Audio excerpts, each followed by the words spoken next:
2 cup எவ்வளவு? 10 ரூபா. 50 ரூபா போட்டுருங்க. பெரிய பணக்காரனா இருப்பானோ? பார்த்தா அப்படி தெரியலையே. சரி, நமக்கு லாபம் தான். 2 கப்பு 50 ரூபா. 2 லேஸ் எவ்வளவு? 20 ரூபா. 20 ரூபாயா?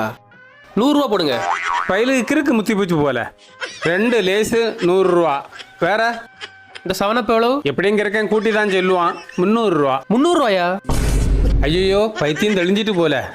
250 ரூபா தான் போட்டிருக்கு. ஆமாம் ஆமாம், 250 ரூபா. 250 ரவுண்டா 500 போட்டுரும். 500 ரூபா. மொத்தம் 500. இந்தாங்க. லே 10 ரூபா தான் இருக்கு. 500 ரூபா தந்தேம்ல. மாத்தி மாத்தி பேச விடாத பாத்துடுங்க. என்ன என்ன என்ன என்ன பிரச்சனை? உள்ள பாருங்க எவ்வளவு சாதனம் நான் வாங்கியிருக்கேன்னு. 500 ரூபா பில்லு போட்டிருக்காரு.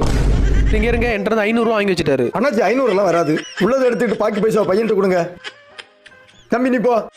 என்னண்ணே நீங்க? A few moments later. இது சைட் டிஷ். இன்னாரம் இந்த ரூபாய்க்கு போய் வாங்கிட்டு வந்துடும். நான் வெயிட் பண்ணி. எப்போ கொஞ்சம் விட்டா நம்மளே ஜுவாலி ஒதுக்கிடுவான்.